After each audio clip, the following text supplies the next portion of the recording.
જય શ્રી કૃષ્ણ વૈષ્ણવો. શ્રી ગુસાઈજીના 252 સેવકોના સત્સંગમાં આપ સૌનું સ્વાગત છે. શ્રી ગુસાઈજીના કૃપાપાત્ર સેવક નારાયણદાસ દિવાન રાજકાજનું કામ કરતા, સાથે શ્રી ગુસાઈજીની ખૂબ સેવા કરતા. પણ તેનાથી એક મોટી ભૂલ થઈ ગઈ કે જેનાથી તેનો દેહ છૂટી ગયો. તો તેનાથી એવી કઈ ભૂલ થઈ કે જેને કારણે તેને ખૂબ ભોગવવું પડ્યું, એ આપણે આ વાર્તામાંથી જાણીશું. અને આ વાર્તા પ્રસંગોમાંથી દરેક વૈષ્ણવે પણ આ વાતનું ખાસ ધ્યાન રાખવાનું છે. તો આ પ્રસંગ અંત સુધી સાંભળજો અને આ વિડીયોને લાઈક કરજો. અને આ સત્સંગ સાંભળતા સહુ વૈષ્ણવો માટે નીચે કમેન્ટ બોક્સમાં જય શ્રી કૃષ્ણ જરૂર લખી મોકલજો.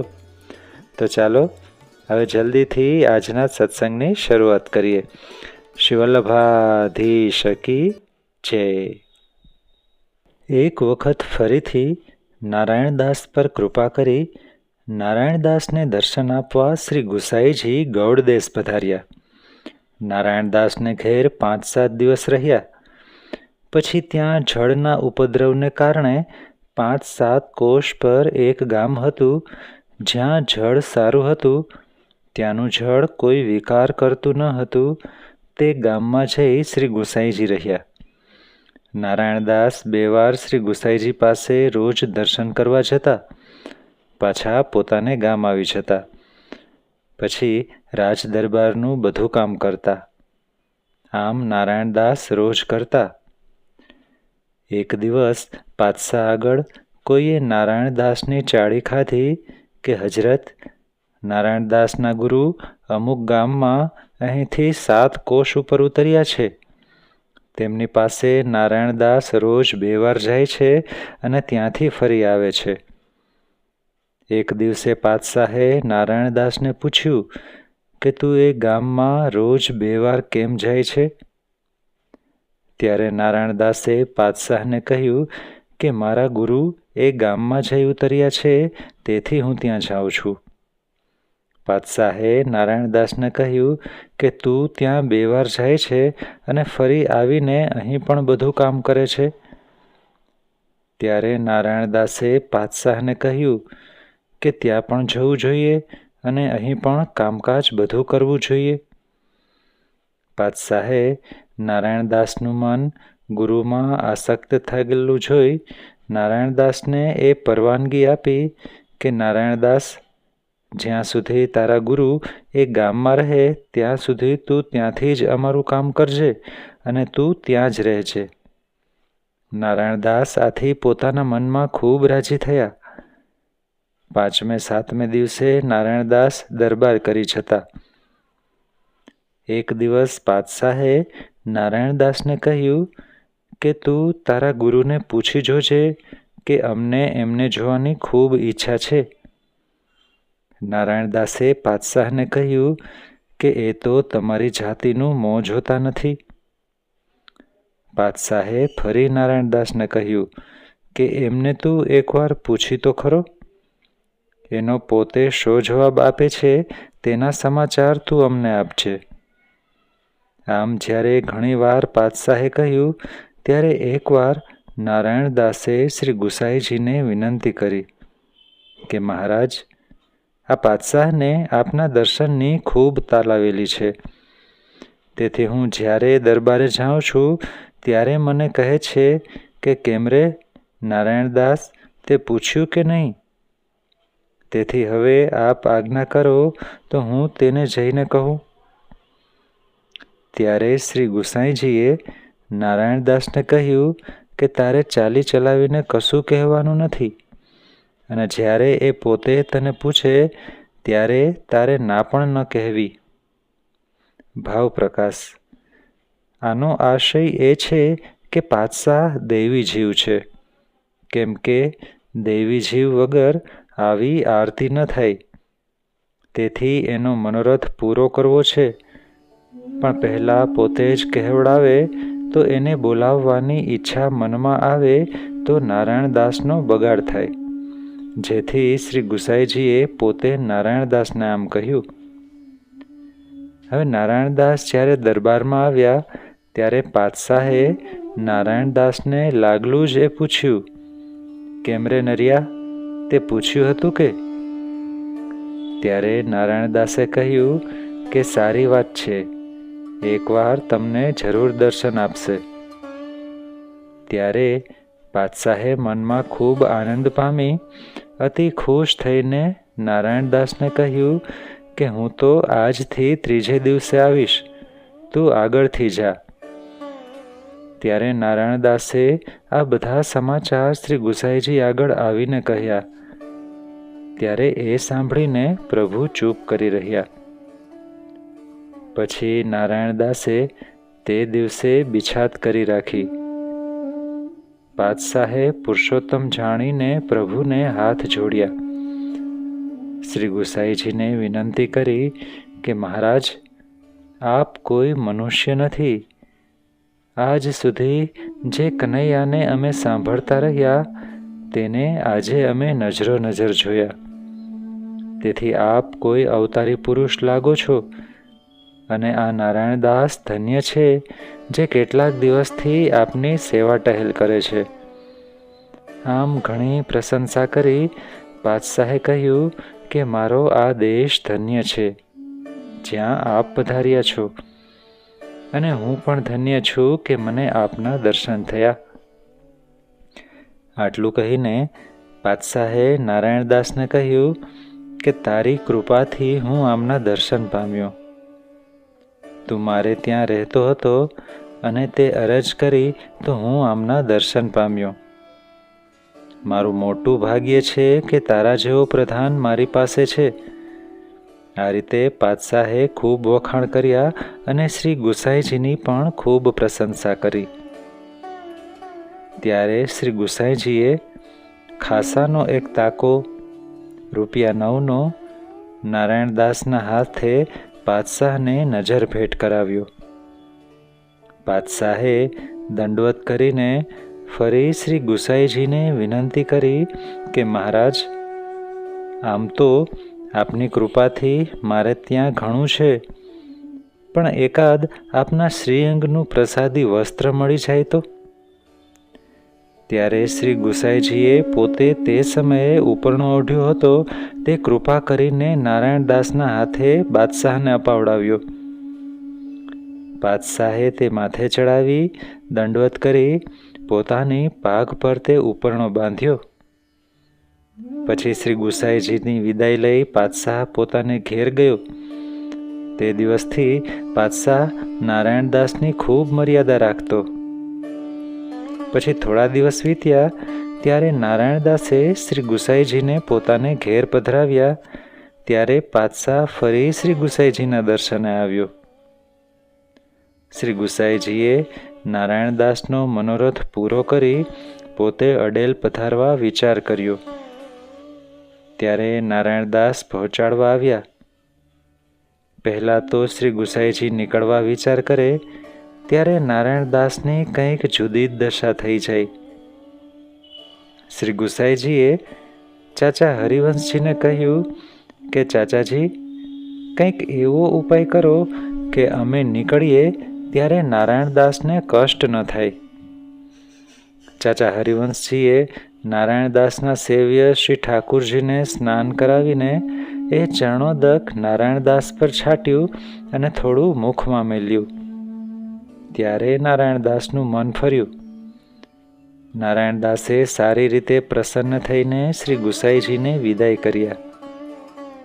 પછી શ્રી ગુસાઈજીએ પ્રસન્ન થઈ નારાયણદાસને વિદાય આપી. નારાયણદાસે ચાચા હરિવંશજીની ખૂબ મનોહાર વિનંતી કરી. પછી નારાયણદાસ પોતાને ઘેર આવ્યા. વૈષ્ણવો, હવે નારાયણદાસનો બીજો એક વાર્તા પ્રસંગ સાંભળીએ. એક વખત કોઈએ બાદશાહ આગળ નારાયણદાસની ચાડી ખાધી કે હજરત, નારાયણદાસ આપની સરકારમાંથી ઉત્તમ ઉત્તમ વસ્ત્ર વણાય છે તે કારીગરના ઘેરથી જ લાલચ આપીને પોતે લઈ લે છે. તેથી અહીં કોઈ કારીગર ઉત્તમ વસ્ત્ર લાવી શકતા નથી. તેની આ વાત સાંભળી બાદશાહ ચૂપ કરી રહ્યો.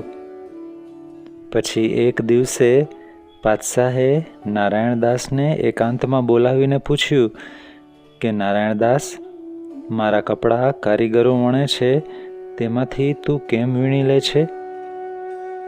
ત્યારે નારાયણદાસે પાતશાહને કહ્યું કે હજરત, વસ્ત્ર તો લઉં છું, પણ બીજા તો બધા સરકારમાં લેવાય છે.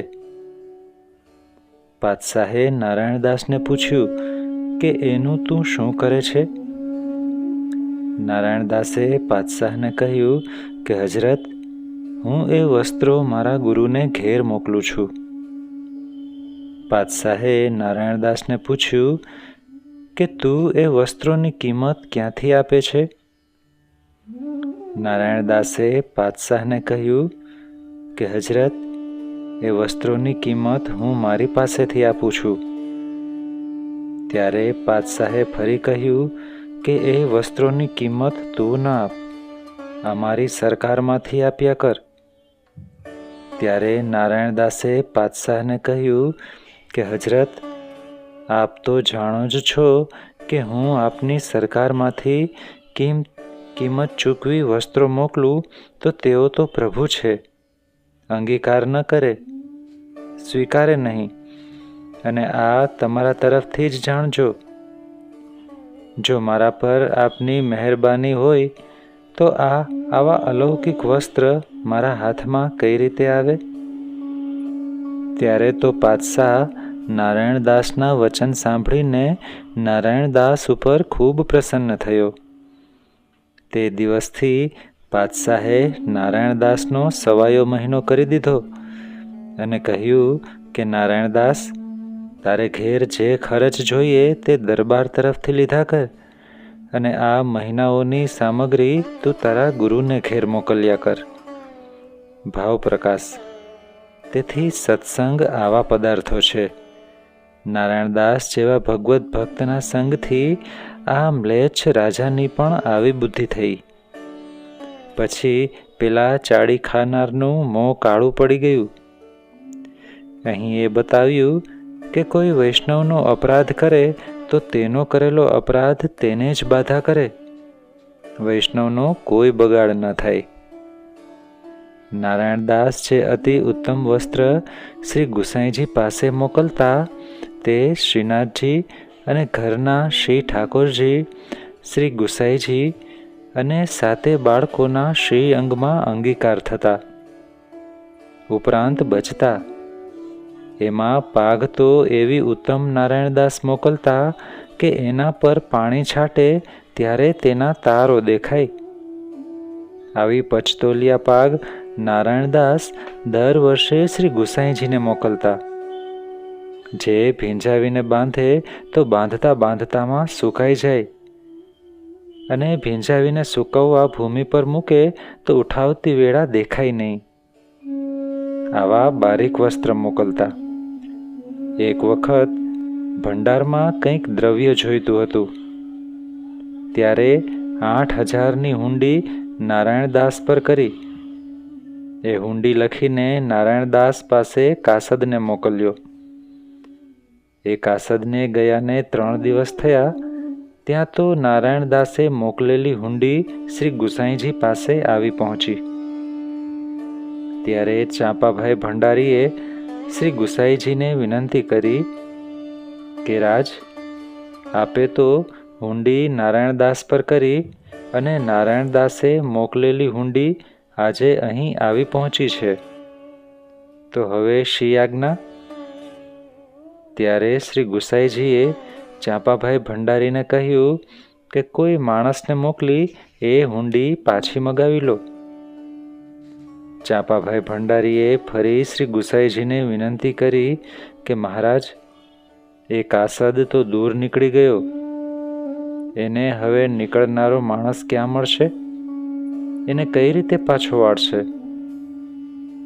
શ્રી ગુસાઈજીએ ચાંપાભાઈને કહ્યું કે હવે તો જે થયું તે થયું. શ્રી ગુસાઈજીની લખેલી હુંડી જે દિવસે નારાયણદાસ પાસે પહોંચી તે દિવસે નારાયણદાસે પોતાને ઘેર મોટો ઉત્સવ કર્યો, ખૂબ ભેટ કાઢી. વીરાને નારાયણદાસે કહ્યું કે આજે મારા પર શ્રી ગુસાઈજીએ ખૂબ કૃપા કરી. મને પોતાનો જાણીને મારા પર હુંડી કરી. તે દિવસે નારાયણદાસ ખૂબ પ્રસન્ન થયા. તે હુંડીના નાણાં તત્કાળ મોકલી અને તે દિવસની હુંડી કરાવી શ્રી ગુસાઈજીને વિનંતી પત્ર લખી માણસને મહાપ્રસાદ લેવડાવી નારાયણદાસે વિદાય કર્યો. પત્રમાં નારાયણદાસે લખ્યું કે રાજ, આટલા દિવસમાં મારા પર આજે ખૂબ કૃપા કરી. હું તો દાસાનું દાસ છું. આવું નારાયણદાસે શ્રી ગુસાઈજીને ઘણું વિનંતી પત્રમાં લખી મોકલ્યું. એ લઈને માણસ પાછો શ્રી ગુસાઈજી પાસે આવ્યો. નારાયણદાસનો પત્ર એ માણસે શ્રી ગુસાઈજીની આગળ ધર્યો. ચાપાભાઈએ એ શ્રી ગુસાઈજીને વાંચી સંભળાવ્યો. પત્રમાં જે હુંડી હતી તે શ્રી ગુસાઈજી આગળ ધરી અને ચાંપાભાઈએ નારાયણદાસના દંડવત કર્યા. નારાયણદાસનો પત્ર સાંભળી શ્રી ગુસાઈજી ખૂબ પ્રસન્ન થયા. આ નારાયણદાસ શ્રી ગુસાઈજીના આવા કૃપાપાત્ર ભગવદીય હતા. વૈષ્ણવો, હવે પછીના વાર્તા પ્રસંગમાં આપણે એ જાણીએ કે નારાયણદાસથી એવી શું મોટી ભૂલ થઈ ગઈ. એક વખતે નારાયણદાસે ચાચા હરિવંશજીને પત્ર લખ્યો. તેમાં લખ્યું કે શ્રી ગુસાઈજીને પ્રતિવર્ષ કેટલો ખર્ચ થાય છે તે તમે મને લખી મોકલો તો હું અહીંથી તેટલું દ્રવ્ય મોકલ્યા કરું. આ પત્ર ઘરના માણસ દ્વારા નારાયણદાસે ચાચા હરિવંશજીને મોકલ્યો. માણસે એ પત્ર ચાચાજીને આપ્યો. પત્ર વાંચી ચાચાજી પ્રસન્ન થયા. નારાયણદાસનો એ પત્ર ચાચા હરિવંશજીએ શ્રી ગુસાઈજીના હસ્તમાં મૂક્યો. એ પત્ર વાંચીને પ્રભુએ પોતે તે સમયે શ્રીમુખથી વચન કાઢ્યા કે આ વૈષ્ણવ તો ભલો હતો, પણ હવે તે કામથી ગયો. અમારા ઘરનો ખર્ચ જીવ તો શું ચલાવે? અમારો ખર્ચ તો ચલાવનાર ચલાવે જ છે. એ પત્રનો જવાબ ચાચાજીએ કંઈ ન લખ્યો.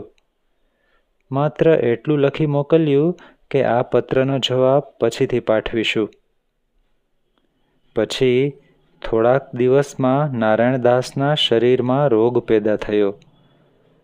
નારાયણદાસને ઘેર પાતશાહ નારાયણદાસને જોવા આવ્યા. પાતશાહે વૈદોને કહ્યું કે જે કોઈ નારાયણદાસને સાજા કરશે તે જે માગશે તે હું આપીશ. પણ ઈશ્વર આગળ કોનો ઈલાજ ચાલે? પાતશાહે નારાયણદાસની સ્ત્રી વીરાનું ખૂબ સમાધાન કર્યું અને કહ્યું કે નારાયણદાસને જે આપું છું તે જ તને તારા જીવન પર્યંત આપીશ.